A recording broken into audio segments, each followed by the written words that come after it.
Good morning, everybody. It's the big day we've been waiting for, March 19th. I want to get my comment thing up. Hey, John's coming in here sneaking around. It's International Quilting Weekend. So yay on that. I've got some fun things to show you. If I could just get this going. Okay, there we go. Oh, here. I don't think this is smart, John. I'm hanging with my sparrow today. Yep. So I want to show. Oh, she. Oh. I want to show you a couple things, and then before we get started, my daughter happens to be here, and she's going to give you some advice. I think you will find very inspirational, informative, and what else? Inspiring. So I want to start with this. We want everybody to hang quilts up outside their house today. So, oh no, that's not what I want to start with. I want to show you a picture of Grace and Lois. One generation, I did this Friday, gross, passing on to the next. And she was, I'd say Grace is six or about six, yeah. And Lois got hold of me and said, do I put her on my featherweight or do I put her on my 700 series? And I said, well, the plus with the 700 series, Bernina, it's got a slide control. And so I assume Lois is doing the gas pedal. But even though it's a big honking machine, I believe little Grace has better control because of the slide control. Hawaii. Boy, did I just have fun there or what? And then I have to talk about Miss Katie. Katie learned to quilt about 10 years ago, I believe, in my studio. She is a Gale for life. Go St. Mary's in the playoffs. And she became a kindergarten teacher, and now she is a principal of a school in the area. Well, Friday, Q was for quilt. And look, so she brought her quilt into the kindergarten classroom. Look at that. That was the second quilt that Katie made. The first one was that t-shirt quilt. And then I knew it bit her. And so she came back and sewed this in my sewing room. And that thing is the size of a circus tent. And I'm looking at it as a beginner, and I'm like, wait, don't do it that big. But I didn't say anything. Who cares? She's a quilter for life. That's what it's all about. And that's what International Quilting Weekend is about too, bringing in new people into the fold. So I did figure out how to hang the quilt in the front yard, even though it's raining. We happen to have a overhang on the front porch, so I just pinned it right up there. It's not going anywhere. It's going to be protected. And anybody who walks by the house is going to think I am a little strange. And then Judy, this morning I opened up my inbox. She's not letting traveling keep her down a bit. she's got her home away from home decked out with a quilt. So please get your quilts up outside. Hashtag share it on social media. Hashtag International Quilting Weekend. Hashtag. Okay, so I have a very special guest here with me, my daughter Adair, who is the school librarian at a high school, right, Adair? Yes, I officially got my degree in the mail yesterday. So. Did you really? Yeah. Oh, great. Okay, so because she's here, I said, do you have any advice that you want to throw out for quilters? And yeah, she did. Sorry, honey. Okay, so this is coming from someone whose mother was a quilter growing up. So label your scissors and your rotary cutters. We had fabric pieces on the ones we were allowed to cut paper with. If we use the ones without the fabric, well, Did I really do that? Or I didn't? Yes, you had the red pieces of fabric on the gingham scissors we were allowed to use paper. Okay. Yeah, so that kept all of us in the house safe. From me? From my mom, yeah, not the scissors. They cut beautifully. Look what I yeah, see? There they are, gingers. Yeah. Don't touch. So the other one is Well, I was actually going to say don't ignore your children. I just snorted. But then I went in the back and I was like kind of getting ready and I was like, oh, but now that I have young children, I at least empathize with the need to just, focus on your work. So, Remember that T-shirt? yeah, so I got a t-shirt, I still have it, and it says, abandoned child, my mother is a quilter. So, yeah, I wish I had real quilting advice, but I'm not a quilter. I don't have that level of patience. Yeah, but you've made a quilt or two. Yeah, I've made them, and their stitching is horrific, but they came together. So yeah, that would be my advice. Label your stuff. Also, hide your rotary cutter, because no matter how many times you tell them it's sharp, my brother and I both had to learn the hard way. Oh, you did? Oh, I still remember that moment. It cuts so deep where it doesn't bleed, and then you're like, oh no. So then, then it starts. So that would be my pieces of advice. Thank you. You're welcome. I'll see you later. Okay. I think those are well-founded things to know, right? Okay, so here is my endeavor today. I'm not here to be the quilt police. I'm here just to show you tricks and tips on how to, for your quilting experience. I've been quilting over 40 years, and trust me, I've learned things the hard way, and I continue to learn, okay? One other thing when I asked her what you can do on quilting is just don't think you have to have all the tools. And I felt that way in the beginning. I gotta have this, I gotta have that. Start with the basics.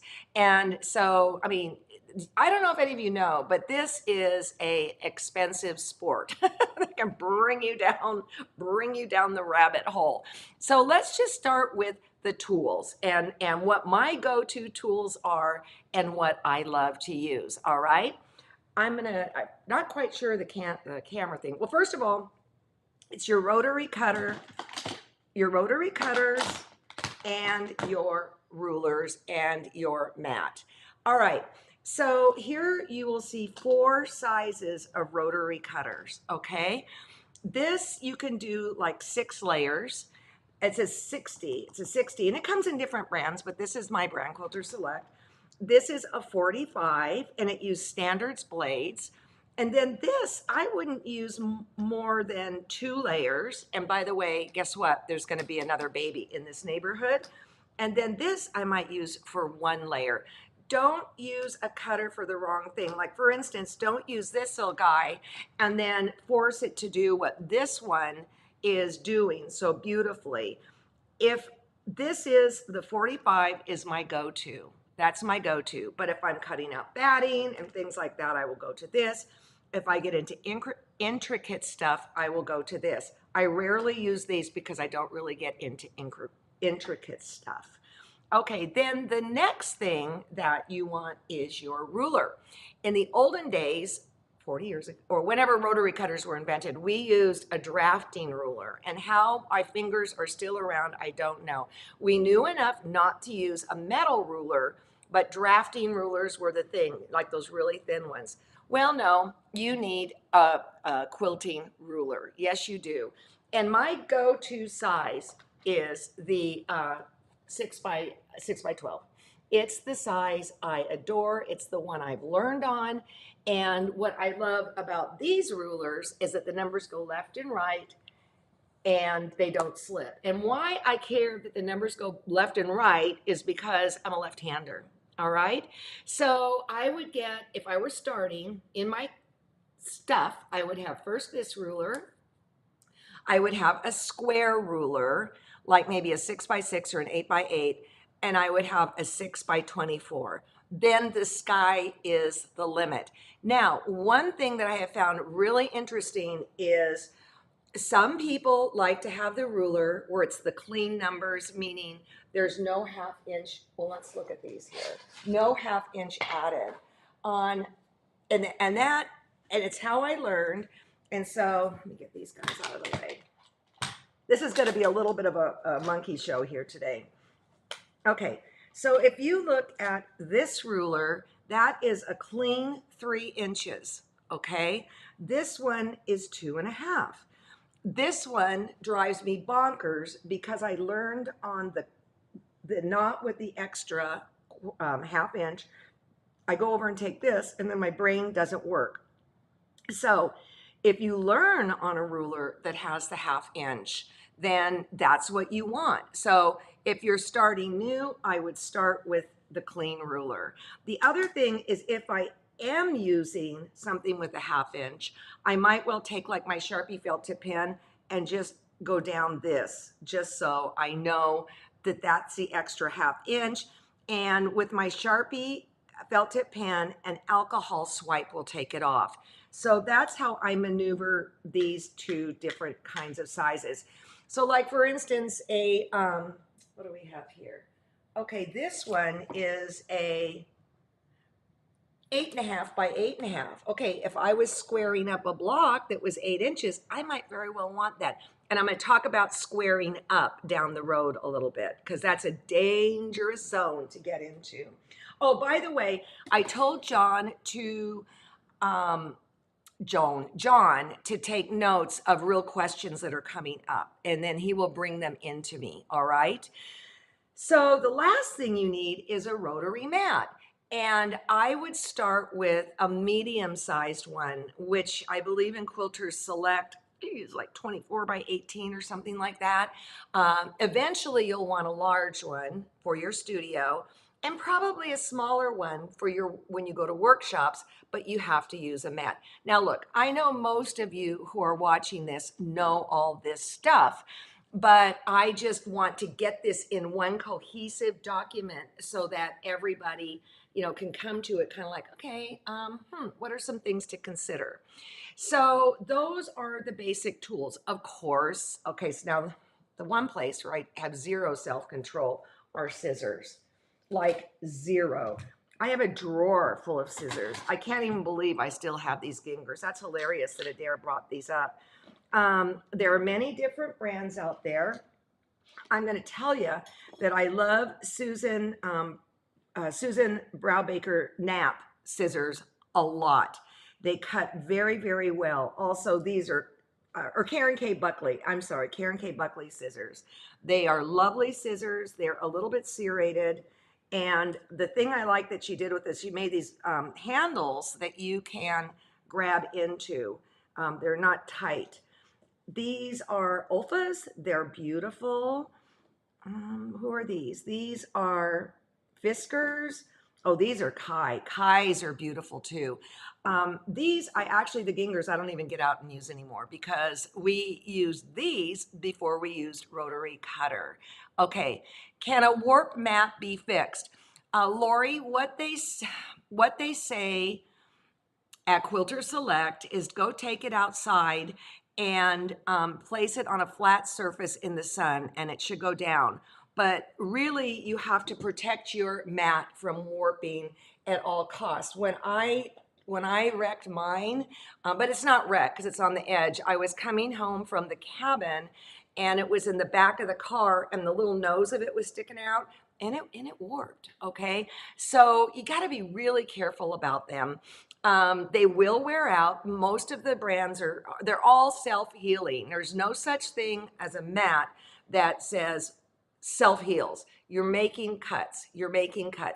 If you're cutting strips and things like that, just move it from here to there, so you're like in a quilt shop or whatever, so you're not going in the same hole all the time.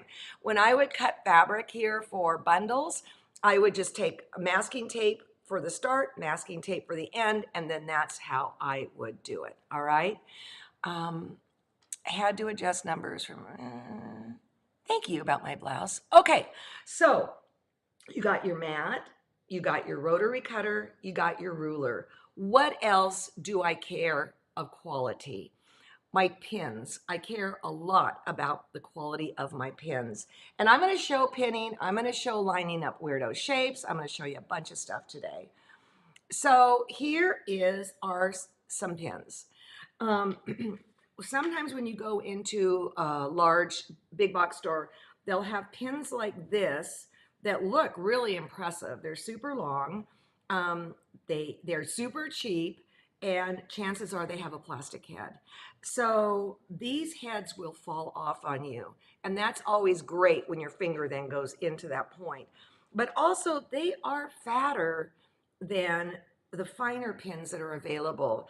Again, Quilter Select has pins that are beautiful and fine. I would be lying to you if I didn't tell you Bowen has them. Trying to think who else there. If when you know you have the right pin is when you kind of go, ooh, that's a little expensive. I like ours because you can just throw it in the can, and this is a magnet down here. If your pin bends, throw it away. Just get rid of it. I have a pin graveyard that's a jar, so lest anybody step on it or anything like that, I just put it in the pin graveyard, okay? So let's see, what else is important to me? Well, of course, my sewing machine is important to me, and there are a lot of great sewing machines out there, great brands out there. I started 30, however old she is, on a Bernina, and then I kept growing with it. I know that if you're brand new at this, what I would really suggest you do is don't buy it from a big box store. You can get lower end models at a dealership. And you're going to want to be with a dealership that you can grow gracefully with, because they really do help us in our quilting experience. So you want to find a dealership where you like the people, where you feel welcome where you come in, and then just say, I'm starting and this is what I want to do. And then as you grow into it, you will find the machine that works best for you. I've shared this 100 million times. I'm on a 765 Bernina. It's not the top of the line. The top of the lines are the 800 series. I don't need that machine. So identify what you want to do, and then go to your dealer, and then they can help you find the shoe that fits. I used to be kind of afraid of sewing machine dealers. Not anymore, not at all. So, okay, thread. Thread has come a super long ways. This is my brand, Quilter Select. This typically we started with 50 weight thread. Well, no, actually in the day we started with spools that were on cardboard spools. It was cotton. It was almost like sewing with yarn, and that alone can screw up your 1/4 inch. Okay, that can screw up your 1/4 inch because when you iron, it's got to bump over that thread. And so if you're going for accuracy, consider the thread. Now, thread has come a long way from the olden days, a long way. They used to say, don't mix fibers. Well, that's not true anymore. I sew with a polyester on my bobbin that is 80 weight. The higher the number, the smaller the thread.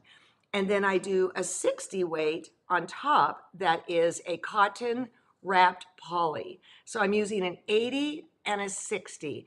It doesn't really matter, but you just have to figure out where your 1/4 inch is. And I'll show you ways to do that in a little bit. And as you pop from one machine to another, that's going to change. Okay, question. This is, when you get to. Horizontal, vertical, okay? Thank you for asking that. I don't have, let's take a look at my machine if I can here. Am I going the right way? Am I? Yes, okay. So let me grab a thread over here from my thread rack because it's not laced up properly. Huh. Well, I'll tell you what, you're gonna have to trust me on this. If your machine has 2 spools like this, they are there for a reason, all right?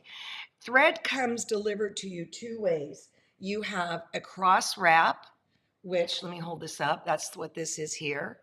Or you also have stacked. And stacked is when you don't have this cross wound bit going on, okay? You want to put the cross wound horizontal. You want to do the stacked on this chimney stack. Think of it that way, the chimney stack. And so it does make a difference. I remember one time I was doing a blanket stitch project using jeans thread, and it was a cross wound, I believe, and I had it on the wrong spool, and the stitches were just horrible. And I knew that was impossible because this brand is known for great blanket stitch, and it was simply I had it on the wrong spool. That said, if your machine only has one spool, don't sweat the small stuff. It doesn't matter, okay? It can be on either. It's just one of those little things. All right. How wide? Okay, design wall. I'm gonna start making notes here. Width and height. Well, okay, I'm gonna tell you right now. I'd say the height is 8 feet, right? Because the ceiling is 9 feet. And then there's three of them that are 4 feet each, all right? And then it's covered with a flannel that has a grid on it, which I didn't know if I would like or not. And I like it because like when I'm putting blocks up, things don't start going wah like that. It's made of a product that is no longer available. It's called Celotex, and it was an insulation board type thing. And I think it's filled with the stuff that popcorn ceilings are filled with, so they don't sell it anymore. And so I would take it down tomorrow, but I have liquid nailed it to the wall, and I really don't want to fiddle with that insulation stuff. It's sealed within the fabric, so I think I'm good to go. But there's a million different. Up at the cabin, I have a foam core board that's 3 by 4 or 6. No, not 6. Maybe, I don't know. But I just have cloth on top of it. When we're there, I put it up against the wall, pin into it. I do have a cloth on it. And then when we go home, I slide it under the bed. I mean, there's a million things you can do, but I appreciate you asking about that because a design wall is everything. I mean, they even have some that like you pull down like a movie screen. You could take a picnic table and put the fuzzy side, picnic tablecloth, and put the hard plastic against the wall and the fuzzy side out and put your things on that. You really need it. This quilt would not have happened behind me if I did not have a design wall because I really needed to sit back and, consider things. All right. Okay, let me see. What do we do? Let me go back. How thick is the insulation board on the wall? I would say it's, well, I can do more than I can say. Boy, I love that I've got a hard floor on here now. It looks like it's more than half, but less than 3/4. All right. Cindy Needham uses 1-inch foam core board. When we had my buddies here the other day, they were using something else that is being considered for a sewing room, but this is the ultimate thing to do. What Libby Lehman did is she put on one of those bracelets that holds pins, and she went to Lowe's or Home Depot or something and just started sticking pins in things. And I think she ended up with the acoustic tiles that go on your ceiling, and that would be really easy to install. Okay? All right. Oh, and design wall fabric is 20% off. Almost everything is 20% off. Okay, great. So I've talked about pins, I've talked about threads, I've talked about your cutting tools, irons. Okay, that's a whole thing in itself. I actually have 3 irons, all right? And they're used for different things. I have the Oliso iron, which is the one that pops up. You touch it and it goes down, and then you iron. It's put away in the cupboard. And then when you let go, it pops up. And the idea of the Oliso iron is that you're not constantly going like this, okay? I love the Oliso iron. The problem with the Oliso iron is you go someplace else to quilt and you're going to forget that that iron isn't an Oliso, and you're going to darn near burn the building down. So, because you'll just leave it down like that. Yeah. And then I also have this little guy that's a cordless iron, and this is a Panasonic, all right? This sits right next to my sewing machine. This generation we carry in the store. The first generation really didn't get that hot. I wasn't thrilled with it. This generation, I am. Now, why do I want this? I want this so that when I'm ironing on the wall, like ironing when I'm fusing, I don't have to deal with a cord. So I have that. And then the last thing I have is there's a baby Oliso that's that big. It's for travel. It doesn't pop up. It doesn't have the legs, but it's just a nice little travel iron that gets uber hot. I mean, hot. So to me, that is the whole deal, is how hot does it get? How much control do you have? And let me tell you something I learned along the way with working with Quilters Select R&K Distributing. If, let's say, two of us walked into a store and Costco, and there's a shelf with irons, all the same brand, and I buy one, and then my buddy buys the other one, all right?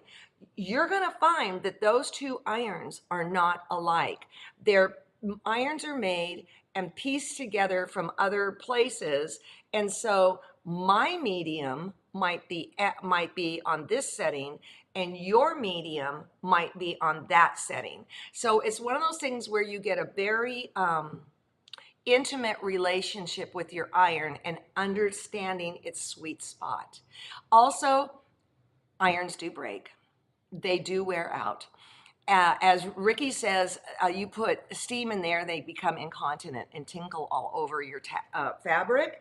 But not only that, they can just get wacky. So if I can have an expensive iron like the Oliso, like the Panasonic, last for 5 years, I'm calling it a really good day. And so don't freak out if it breaks. Okay, it's machinery. It's machinery. And also to your sewing machine, if you have a super old one, I talked to one of the engineers from Bernina, and they can tell how many stitches that are on your machine. When these machines were originally designed, they didn't have people like us in mind that are essentially abusing our machines. And at some point, things are going to wear out and the parts will not be there. But I will say with Bernina, I still have the machine that I bought 25 years ago and it's running just fine. But just saying, things wear out, okay? Somebody else asked another question about thread. Let me grab this. We'll go back to that. When you learn to hand sew or bind or quilt or whatever, you're going to learn that you're going to thread your needle. You're going to thread your needle. Okay, I'm threading my needle. There we go. My finger's my needle. And then I'm going to knot down here, and then I'm going to cut. And what that does is that keeps the wrap of the thread in the correct direction. When you think of a thread, think of a rope or something like that. You know, you can go down the rope and it feels good, or you can go against the rope and it's like, ow, ow, ow, ow, ow. So you want to keep the wrap the same. I got a question yesterday. We sell pre-wound bobbins, all right? I use this for applique. On the top, it's the 80 weight. It's super strong for binding, all different things. And the question was, how does the wrap come off of this? I just learned this yesterday, okay? I called up Kay Brooks, and it delivers the same way it delivers with the thread. So you would want to thread your needle the same way. Thread it, knot it near the spool, knot it near the bobbin, clip it. And so that was news to me. I said, so Kay, you're telling me essentially there's one giant spool of thread, and this comes off of it, and this comes off of it. And she said, yes. So that was a point of interest that I learned yesterday. All right. Let me see what is next.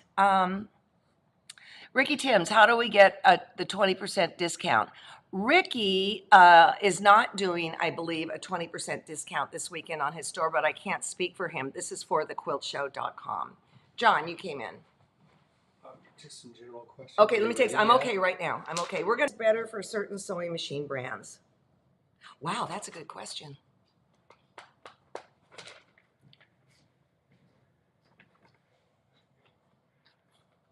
Maybe Te- have your chatters reply. yeah, if somebody knows, put it up there. I will tell you this. At one point, my machine did not like, I'll tell you a real story. I used to have my name on Superior Threads Masterpiece, okay? And love that thread. But it didn't like my machine. And so I would have to open up the top tension. And so I think I was, because it would break. And then it was no problem. And then Masterpiece came out with a 3-ply thread and it was no problem. Now, that was my machine. That was the thread. And now it works perfectly fine when I use it because it is 3-ply. My ring. How about the quilt behind me? That is actually a pattern on my personal site, a PDF. It was meant to be a one-day workshop, right? And so it's there. I love the quilt. It was super fun to do. The ring was my mother's. And after she passed, it took me 6 months to be able to put it on. And now I look at it and she's with me every day. Do I use tap water? Okay, that's a good, okay, ironing. We'll get to ironing in a little bit and I'll answer that one. Pens for marking lines for snowball corners. I would use for that the friction pin for snowball corners because it will go away. You're not, I would never use a friction pin for, who's this by? Is it Pilot? I forget.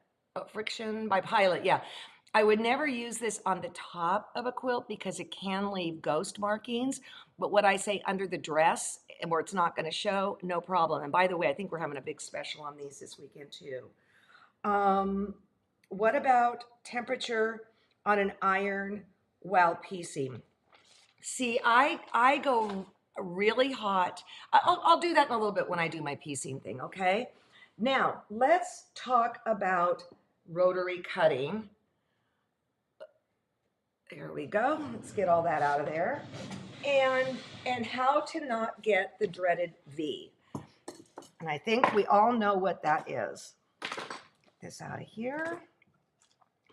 Okay, wait a minute, let me go back to this. First of all, what you're gonna do here is you're gonna fold it. The dreaded V, if you don't know, is when you have a strip and you cut it, it goes like whoosh, whoosh. Oh, infuriating.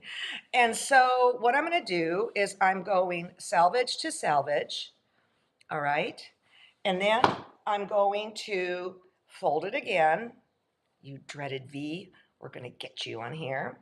And then I'm going to press. I think one of the things that we do as quilters is we go, I'm just going to go cut, rotary cut.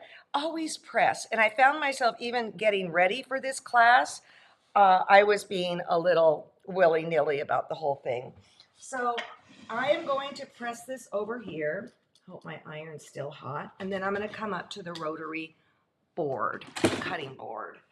And there's even a way that you want to position this fabric on your board, your folded thing. All right. So what you want to do is you want to have, let me see if I can undo this. See, here's it in half. Okay. And then I'm going to go like this, bring this up here, the salvage. And then this part is the fold. And the fold is towards you. All right. I want to talk a little bit about rotary mats. Rotary mats are always, let me start over, I'm going to say it over. Always, always use your ruler for the cut. Don't use the mat. Mats can warp, they can change, they can, they might not be exactly right, but your ruler is right. So that is huge. Unless your back is completely against the wall, don't use that, all right? Okay, so you can, now, okay, I just said don't use it, but you're gonna use it here. You can line this fold right up on a rotary mat line, and that's just to get it so that it's not like this, all right? You can use it to get that 90 degree. Yeah, you use it for your 90 degree. All right, so I've got that there. And then what I'm going to do is I'm going to be using the lines on my mat to get the 90 degree. Carolyn Reese taught me 100 years ago when she was on Simply Quilts. Another thing you can do is take this ruler and get it perfectly on the edge, and then butt this ruler up to it, and then you're good to go. So where that would come in handy is, let's say your mat doesn't have any lines on it. I know some mats come without lines. Okay, so I'm gonna clean up the first cut. The other thing is, when you're rotary cutting, our rulers, let me scoot this over, our rulers at Quilters Select do not slip. But this was not always the case, and the world does not have Quilters Select rulers, though I can't imagine why, because they're so good. Haha, sales pitch.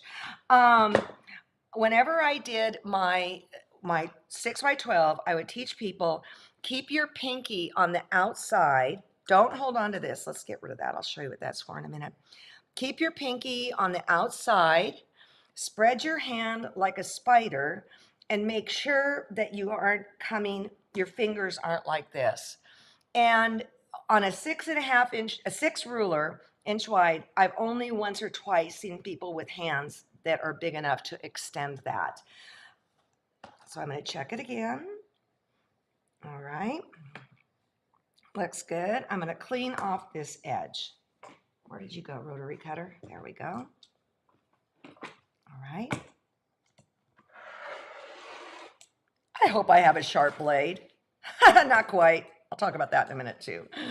Okay, so then what I'm going to do, this little handle is just to move it because it is so, it's being grabbed by the mat, which is fabulous. So I'm going to come over here now. I know that this is good. I am going to line it up, give it a cut. Note, I am not holding it with this. Don't do that. And then let's just see. Okay, this is like scary stuff, people. Let's see if I got the dreaded V or not. I didn't. I did it right. Yay! So that's how you avoid the dreaded V. Okay, let me push back in here and see if we have any questions coming up about that. Can you get it in the UK? I don't know if you can get Quilters Select from the UK.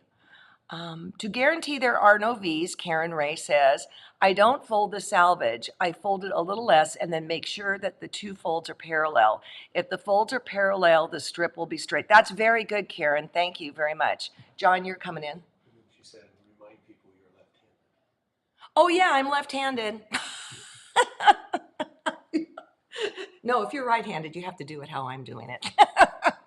Thank you. I am left-handed. Thank you. Which is why I love these stinking rulers, because the numbers run in both directions. I don't know if you can see that or not. Every time I pick up a ruler, I'd always be going, like this. All right. So let's talk about getting a wonderful 1/4 inch. All right. I want to cut this off at the strip that we just did. I can't even tell you how big did I cut that strip? 1.5. Perfect.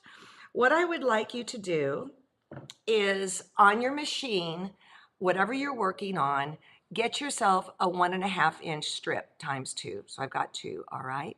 Now let's talk about what's going on down here. Okay, on my machine, there are a couple things that I absolutely love. First of all, when pinning or anything, I can see what's going on with this open area here with this foot. Also, right here is a hash mark that tells me exactly where my 1/4 inch is.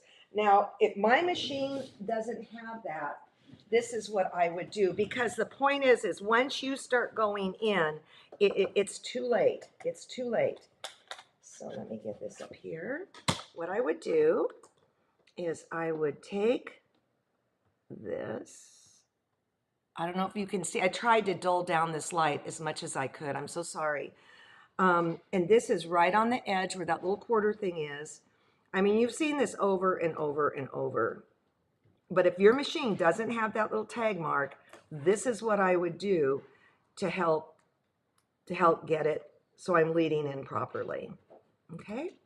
The other thing that I would do is if you are on a machine that has extra wide feed dogs, you are going to want to get a single hole throat plate. That helps on 10,000 levels. Many machines come with, some don't. If it's just a 5 millimeter wide, no big deal. You don't need to do it. But anything above, you need to do it. All right. Now I'm under pressure. What I learned from Sally Collins is this. Okay, here's my strip. It's 1.5. All right. Boy, that is so blown out. Let me just see if I can do, let me see what I can do about that. I'm going to turn it off. Nah, that's not good either. Okay, well, that's as low as I can get it. Rats. When I'm looking at this, side, come over here, much better. When I'm lining up two pieces to be sewn together, this seems so stupid. I'm going to sew right here, but I'm going to tell you, I still have to remind myself. When I look at this, the top, I want to see the back. When I look at the back side, I want to see the back. I don't want to see anything like this or like this. I want it exactly lined up. Now, this is where the thread comes into play to be very important. I am going to watch that little thing right there, and because I have I have a 60 weight on top and I have an 80 weight on the bottom, I am good. Okay. And you can see there is no, you can't. That's the problem. There's a little bit hanging out on this side because I am more paying attention to this thing in front.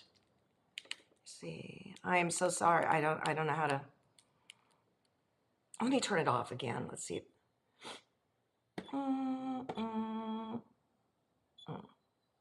I guess that's better. So I'm paying, except I can't see. I gotta put it back on. All right. Oh, the other thing I like to do is I like to stop and start with a cheek cloth.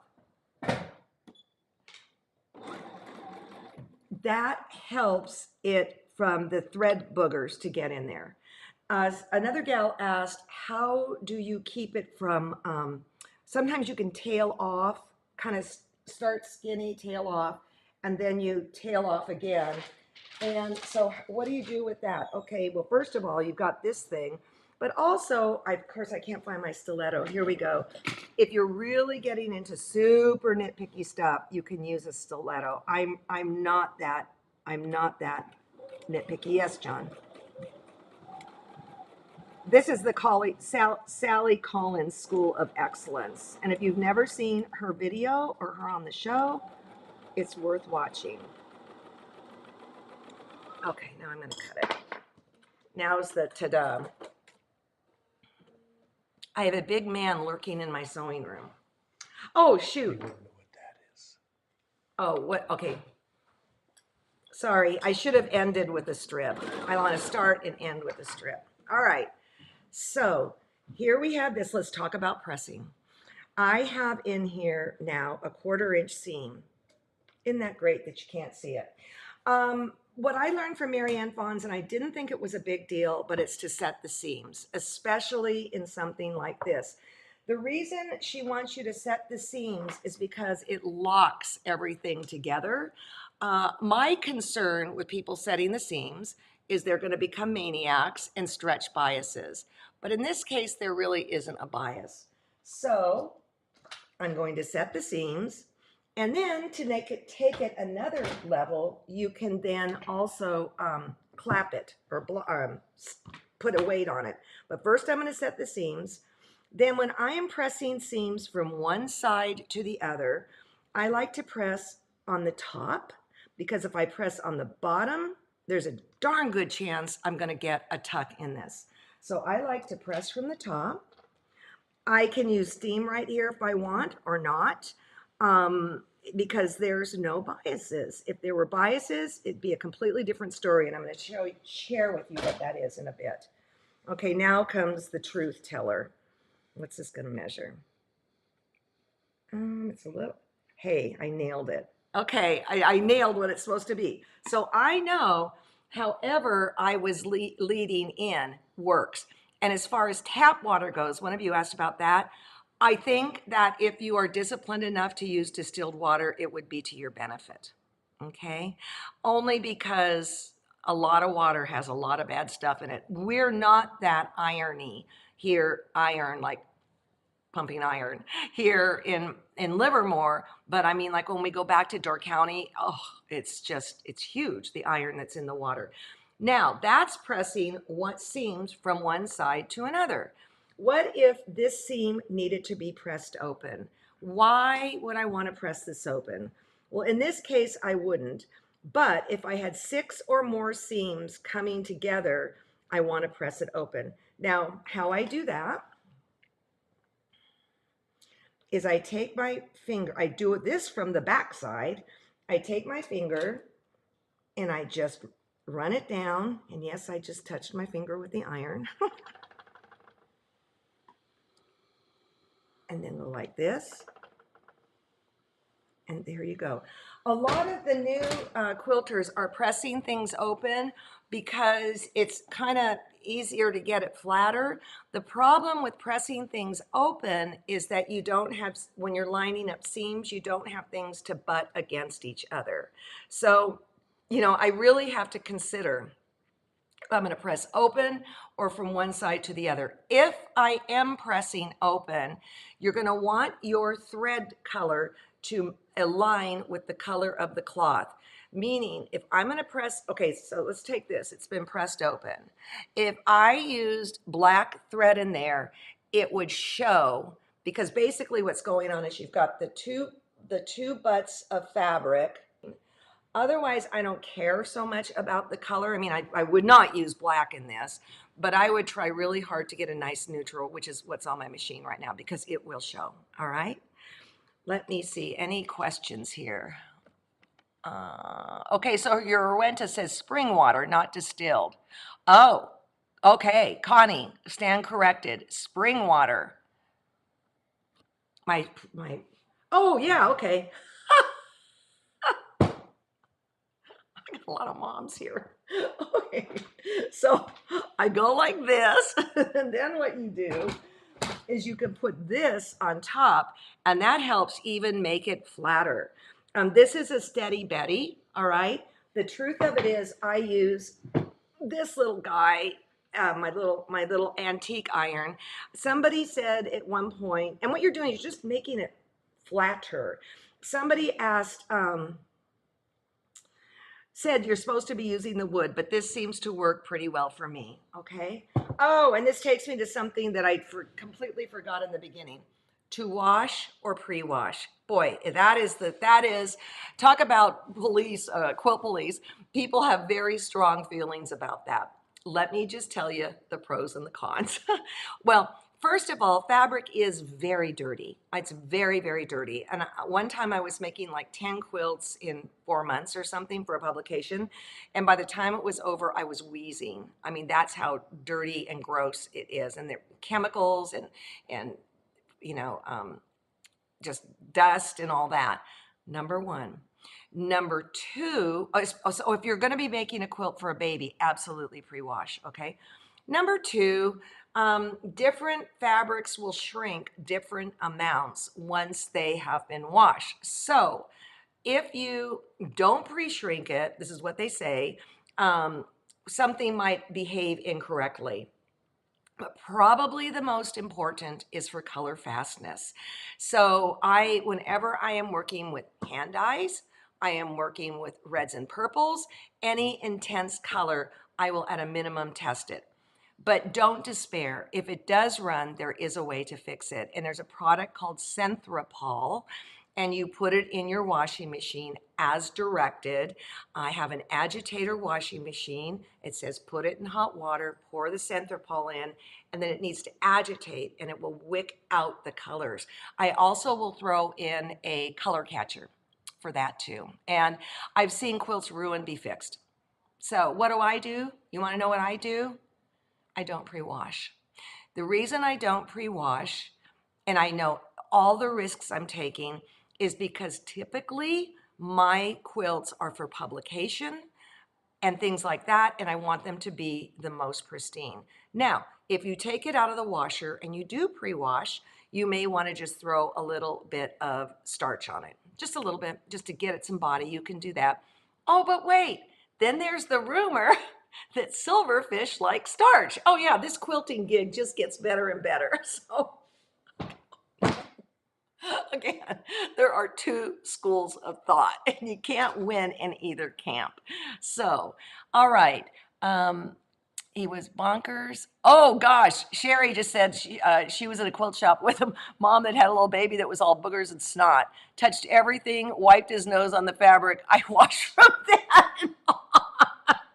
Oh my gosh, that would yeah. Okay, yes, I would wash cherry wood. I would wash Ricky Tim's. Cherry wood is a hand-dyed fabric like Ricky Tim's. And the reason is, and I've learned this from him, is that, okay, so when they make their hand dyes, all right, they rinse it clear. That's the thing, they rinse it clear. But then that fabric comes from La Vida, Colorado to Livermore, Colorado, Livermore, California, and my water's different. And so ever you're working with hand dyes, I would wash. Okay, more? Second one first. If you turn your ruler around, are your lines the same? Yeah, yeah, yeah. Unless it's got that stupid added ½ inch, okay? What stitch count when pressing open? You know what? I just do the same stitch count. I don't change my stitch. But that brings me to something else. Where did that little piece go? Where did my little sew piece go? I'll have to show it in a minute. I lost it. It's how to pick out seams. Sometimes you're going to have to pick out seams, right? And so what I do is I use a really fine seam picker outer. This is my tool. Clover has a good one. Bernina, the one that comes with the machine, well, that's actually what's in here. Cindy Needham's Snip and Grip, I think she has a Bernina one in hers. What I do is I want to make sure that the stitch is big enough, and it happens to be on default for me, where I just go on one side and I go pick, pick, pick, pick, just like that, like every 3 stitches. And then I turn on the other side and it just lifts off. So when you're ripping things out, you want to be careful, especially when you're working with triangles, which brings me to what we need to talk about now. All right. First of all, okay, where is everything? Yeah, I'm going to talk about triangles, and then we're going to talk about weirdo shapes that don't line up. All right. Basically, where did my triangle thing go? Here it is. When you're working with triangles with a 90-degree, here we go, you have half square triangle. Oh, wouldn't that just be great? You have half square triangles, all right? And that's when you cut a square, and then you cut it corner to corner. And what happens here is that leaves this side out here on the straight of grain, because if you cut a square and then you cut it corner to corner, this will be straight of grain. There's your 90. So here is something else that looks like a 90. It is, but the difference with this one, and this is called a quarter square triangle, you cut your square and then you cut it corner to corner, and then it leaves this on the straight of grain, which you could barely see. So let's say we are doing a flying geese, all right? I will take this, I've got straight of grain here, and I will take this here and this here, and so the whole thing will end up on straight of grain. In a moment, we'll talk about when weirdo shapes don't line up. I want to show you something here. You'd think everybody would know this, but I'm going to tell you they don't. So here is a quilt that is set with these on point, and these have these triangles on the outside. You have half square, and you have, let me bring it down more. I hope I'm giving you guys some good stuff here. You've got your half square, boom, and you have your quarter square, boom. So this one here with this straight of grain is going to be the outside corners. All right. And then this guy here, because here's your straight of grain, here is going to be here. And then you know the whole outside stitch edge is on straight of grain, and that is huge. If it ends up with bias on the edge, the whole thing is going to stretch to kingdom come. So just keep that in mind, all right?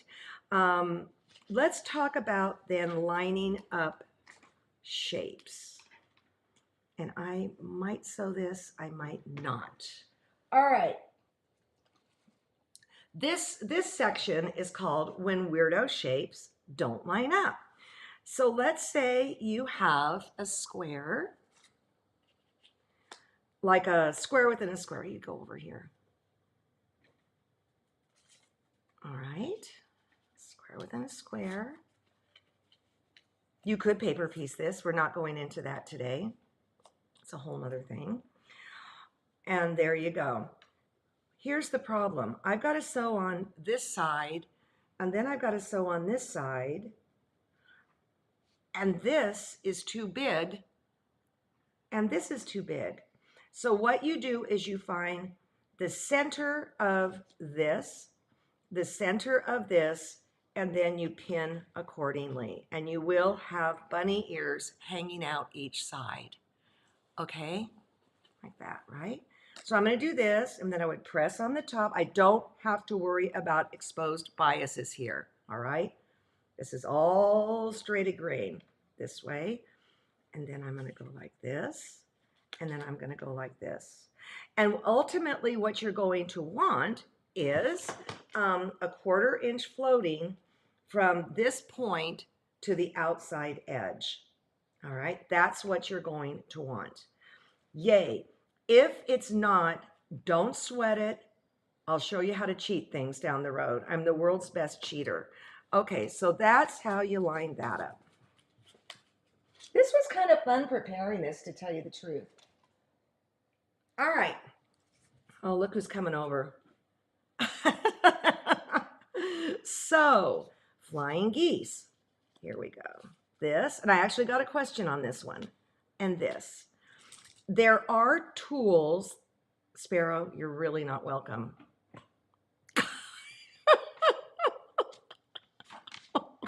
There she goes. This is another when weirdo shapes don't line up. You go to put this half square triangle on this 1/4 square triangle. Let's make the lines again, because I really can't press home enough about this. You have this weirdo thing up here. There are tools that you can use to trim things down and whatever. Don't worry about it. What you do in this case is you exactly line up the outside edge here. Exactly. And then the weird bunny will come up here. Then you're going to press it. And then you're going to line up this one here. Okay. And then you're going to sew it, and then you will end up with a 1/4 inch from that edge there. And I will piece this flying geese, okay? Because there's some pressing things I want to go through. So that's flying geese, weirdo shapes that don't line up. Actually, this information is in this little book, and it was taken from my Simply Stars book. I think I was the first one that ever did When Weirdo Shapes Don't Line Up.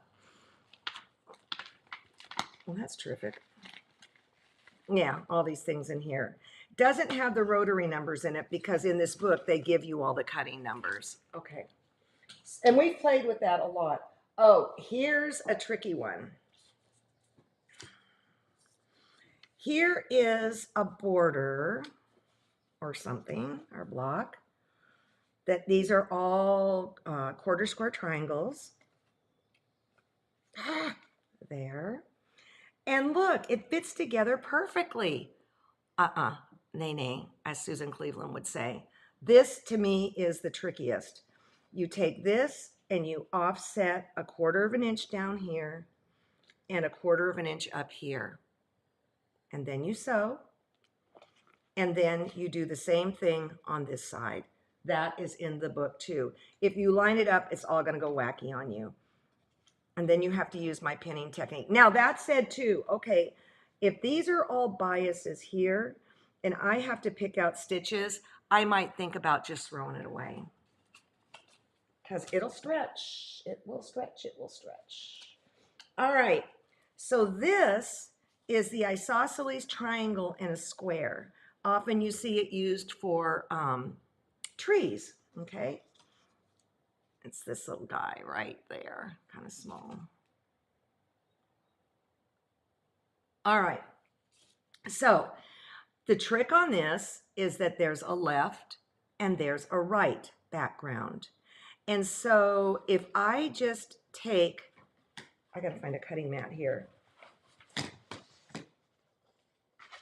and cut this corner to corner, you think I'd be good to go, but I'm not. Where's a ruler? Where's a cutting stick? Okay, so let me cut it corner to corner.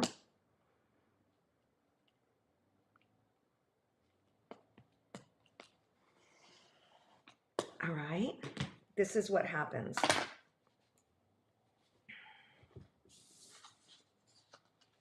That goes there. This won't work. Because what it is this is a mirror image to this. All right, so when you're cutting this, these outside pieces for this isosceles triangle and square, what I tell people to do is take your fabric, I realize this is paper, and make it like sides together and then cut. All right, so how do I do that? How do I do that? Let's do that over here. You know, it was really interesting getting ready for this because, okay, like sides together. There's just so many little things, and I think it's why I love taking classes so much.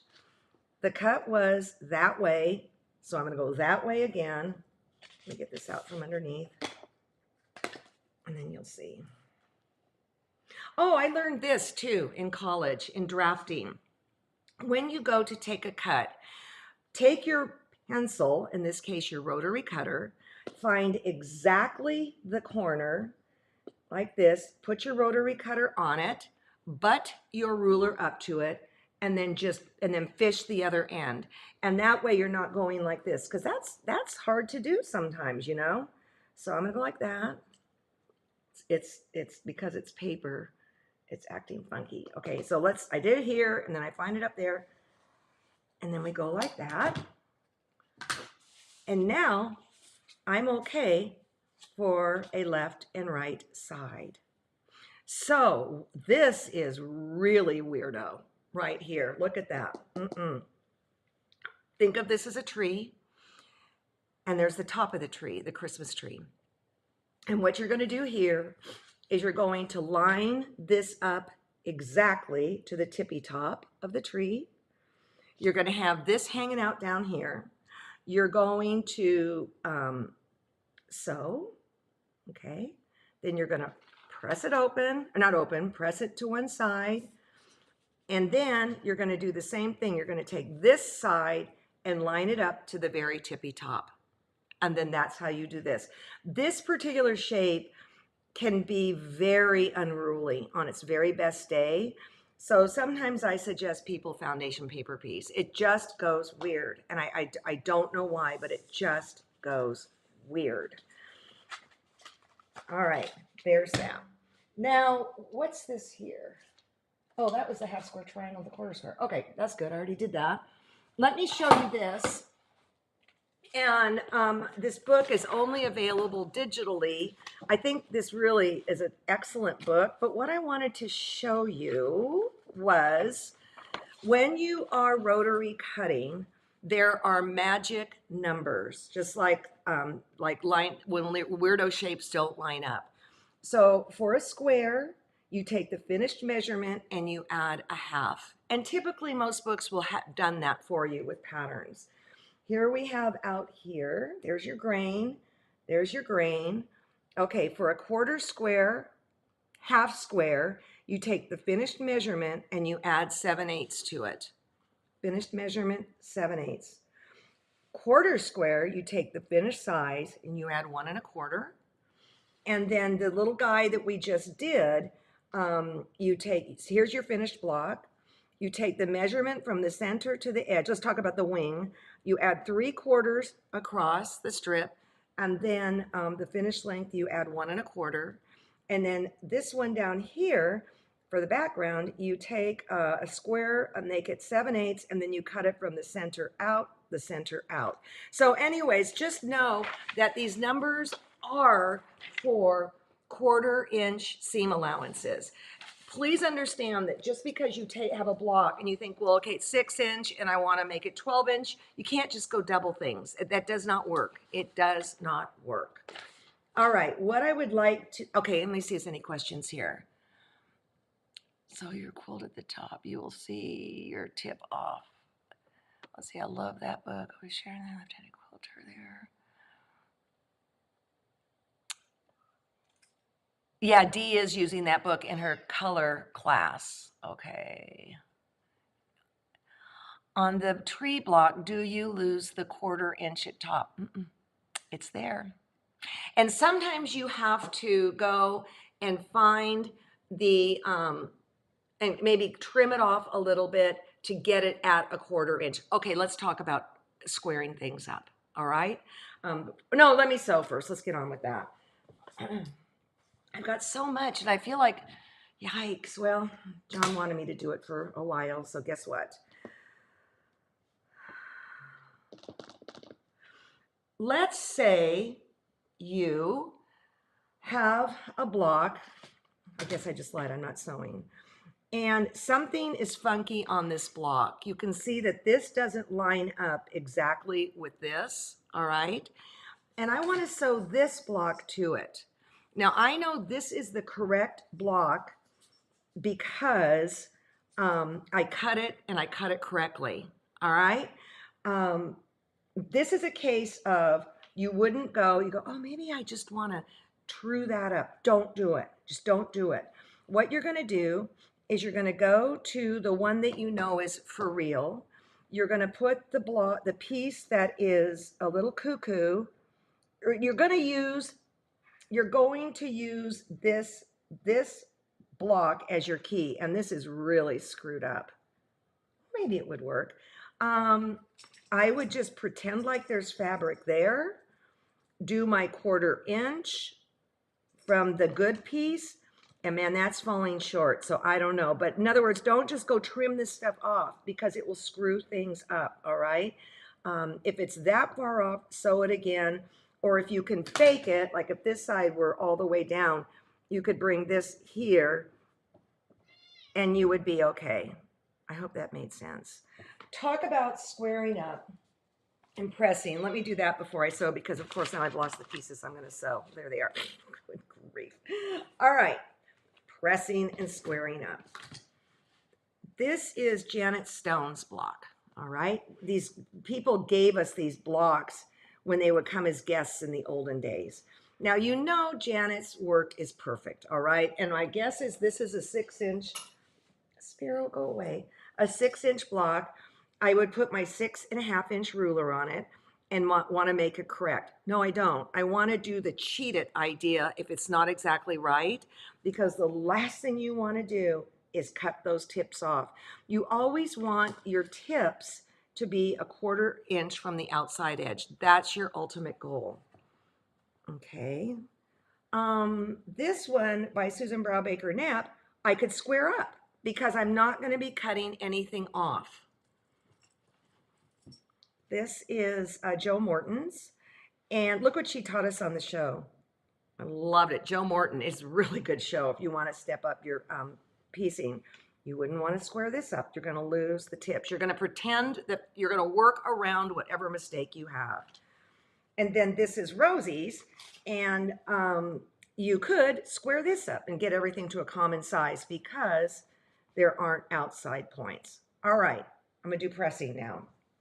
When you're pressing for quilting, you're going to want a nice hard surface. All right. In the olden days, I had a ironing board that the thing just kept get scorched, and I put something else on top and something else on top and something else on top. And what would happen is it became like a squishy mat. You don't want that. When you're piecing, you want, isn't that great? A nice hard surface, all right? When you are appliquing or doing red work, you want the opposite. So what I will do is I will take a hand towel, go like this, and then I will take Susan's piece, I'll turn it upside down. Wow, her stitches are impeccable. And I will press, and then I'm not flattening out the applique. All right, isn't this sweet? Just sweet, okay? Same thing with red work. I would press it from the back side because I don't want to smash down the red work thread again or the applique. So for piecing, you want a nice hard surface. For applique, you want, and red work, you want, and embroidery, you want a squishy surface. All right, I want to piece this because this has ironing tips in it. Let's take a look at what I'm going to be sewing here. I'm so glad I could figure out how to hang that from my front porch, that quilt. Okay, back to weirdo shapes that don't line up.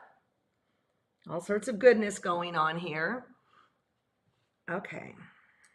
Now, I'm being super picky, and this isn't quilt police, but you know, I should have pressed that before I cut into it, because what you've got here is you've got a ton of biases, and you just want everything as flat as possible. So I'm going to line up this outside corner, just like I showed you. All right, and I think that looks pretty good. I'm going to bring it over to my machine. Oh, wait, no, it doesn't look good. Whoa, whoa, whoa, whoa, whoa. Let's go back. That looks horrible. Absolutely horrible. You don't want anything like that. So fix it. Okay, it looks like my cutting might have been off a little bit. But get this as perfectly in there as you can, and you want that to be a straight line. I'm actually pleased that just happened. Again, I am leading in with this cloth, and that will keep it from getting wonky. Like the thing going in like that, the stitches. You know, truly, guys, I am not the quilt police. It's just, I think sometimes we can get into habits that can really bite us in the rear down the road. Oh, also, I am sewing on 2 biases right now, people. Notice I'm not pulling or shoving or anything like that. Oh, I forgot to use the leader piece. Okay, that's not good. I'll tell you right now, that's not good, but it will work. I could have dropped a little bit of glue stick in there, and that would have held it. All right, so let's talk about what's going on here. I want the seams to go that way. In my patterns, I always add which way to press. Now, I know that this is straight a grain, this is straight a grain, this is straight a grain, this is not. All right. I do, when I used to teach in person, I was just like cray about pressing. Because what I would find, first of all, if people go and set the seams, go ahead, you can do that. Don't touch this bias edge at all. So that's why I steered, oh, that's great. That's why I steered clear of that. Note how I'm coming here, coming up here. I'm not going anywhere near that edge. Also, at this point, I would not use steam. See, that's off a little bit down there. I did it on purpose. Okay, so let's put this one here. Yeah, I think I did cut it a little wrong. Well, this might be, I know I did. That's horrible. Okay, well then, you know what? This will be a good one to talk about squaring up and what I would do, how I would live with it. Okay, let's go back over here. Again, that should be in there. I try not to get myself ahead of it. I'm going to just hold this down here. If you find that you're V'ing off, it usually doesn't happen in the beginning. It usually happens at the end. That's when you can grab your little stiletto. Yeah, for some people, for some reason, people just trail off. Don't do that. Easier said than done, right? And am I really this much of a tough chap when I'm quilting? No, not at all. Okay, so let's go back over here. Yeah, I did cut that wrong. How about that? This should be a 1/4 inch from there. I cut something wrong. Okay, so let me iron. Okay, now I can iron and steam and do whatever because there are no bias seams. Let's turn this over. See what your fearless leader, how she screwed it up. Get my ruler. I did it on purpose. See, you can even see here, it's starting to bow a little bit. So this was supposed to finish 3.5 by 6.5. And isn't that just Jim Dandy that it didn't? All right, what would I do here? What would I do? I probably would put, no, yeah, it's really important to me that this floats a 1/4 inch from the outside edge. So I probably would take this top off, but then understand that it is smaller than the other piece, that it is 1/8 of an inch smaller. And when I put it together, be very, very aware of that. See, it even happens to trained professionals. But it was so funny. I had a student in a class once, and she kept getting so upset because this wasn't all the way to the edge. No, you got the 1/4 inch seam allowance there. Okay. Does Dee puts her finger on the side of the foot so the fabric doesn't trail off? That's a good idea. Okay, Jim Dandy. Are the wool mats tops squishy for ironing? Too squishy? No, they're great. They're absolutely great. And in fact, this is in the developmental mode at QS, where one side is an ironing surface and the other side is a ruler. All right, questions? Good questions? Always. Always. On problem blocks, what do you think of stretching it by seam press? Steam press. Let me tell you a story about how I deal with that. I don't think I would do that. I'd have to, especially if there's a bias included or something. But if I have two pieces that are going to go together and one is just a little bit bigger, and this was before I used my even feed thing, I would pin the edges of each one so they matched. And then the big side, which would be this one, the big side, I would put on the bottom. And then the feed dogs help pull it in. So that's how I do it. I kind of try and sew it into submission. If there's no bias included, when I'm sewing them, I might give the end just a little pull. No biases, all right? Okay. Do you press without steam on a flying geese? I would press without steam until it's done, and then I would press, you know what, out of it with steam. As long as there aren't exposed bias edges, have at it. And I think another thing that people really screw up in quilt making is they're not real aware of, they will press things and it will have like a lip like that, and they don't realize how it is not flat. So pressing is very important. I mean, even when I'm doing improv stuff, it's very important. All right. Sewing to bias seams. Would it help using a walking foot? Um, yeah, I think so. I don't know, you'd have to try. I know that when I put a bias binding on a border, it kind of rippled. And I know it's because I was pulling too hard or something. So many of these things I don't want to set in stone because you got to try it. And then if it's screwed up, then you go, okay, so what could be happening here? Is the grit fabric on your wall that we sell in the shop? Yeah, we do. Okay, let me see some other things. Jim Dandies. When using the 1/4 inch foot, fabric is not distributed all over the feed dogs. That is why it always pulls left at the end. Karen, you got some chops here. Okay.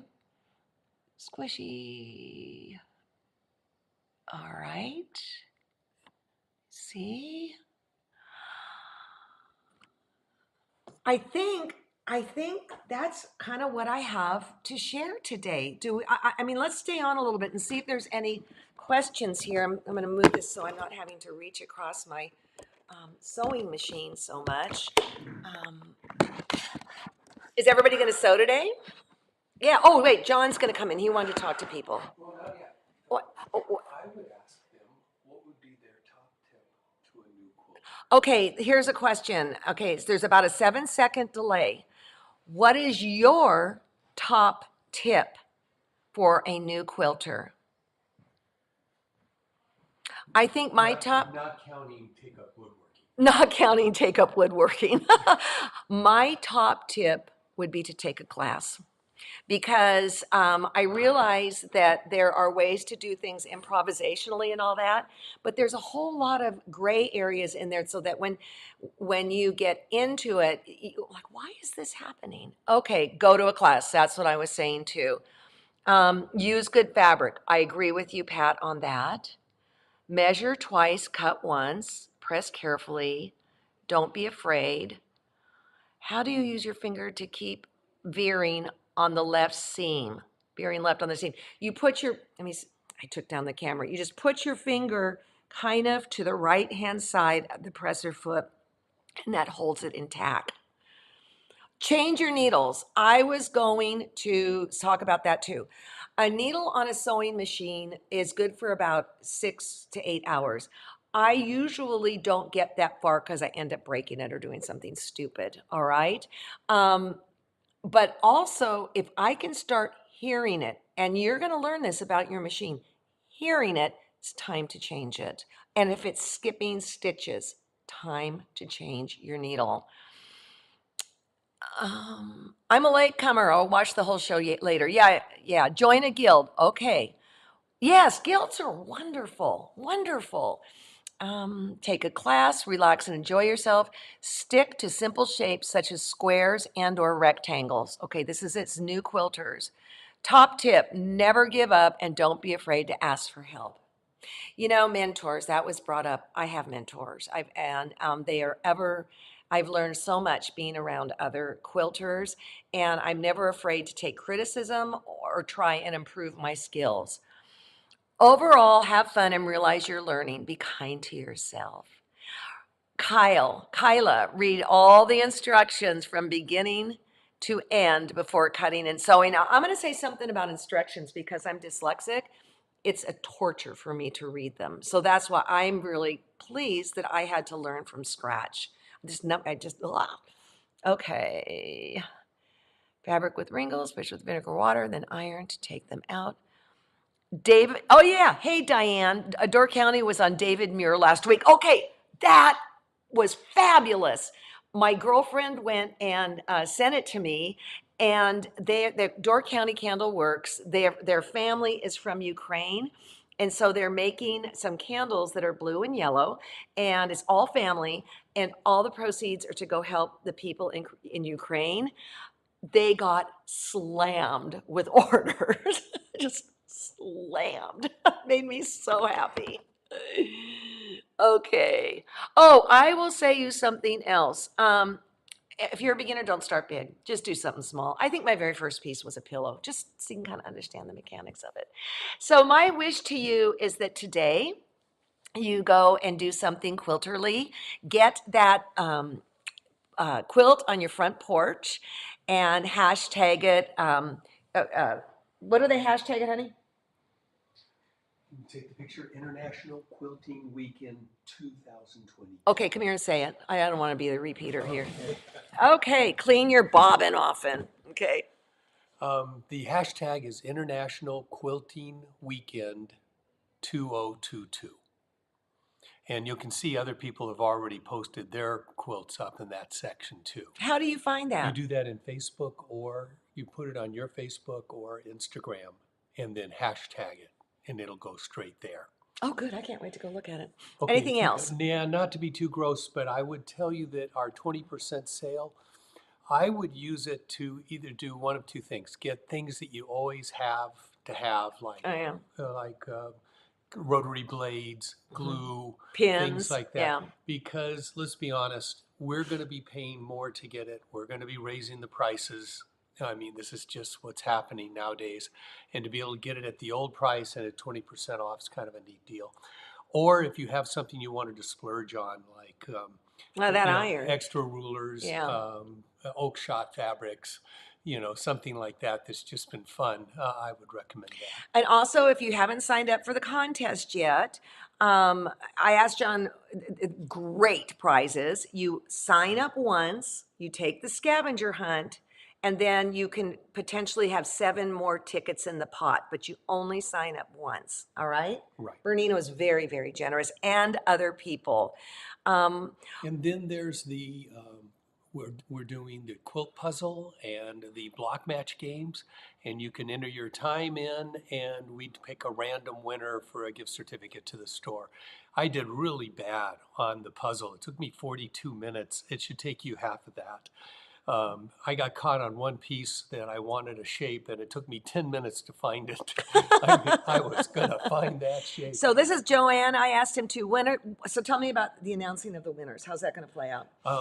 It's going to take us a little while because, some winners, have 8 entries. And so we'll probably do it either the Friday or Sunday next week. No, we won't. We'll be taping. No. They'll announce it on the site. So here's the deal. Tomorrow Ricky's going to be doing his kind of magic trick things, and that's at 10.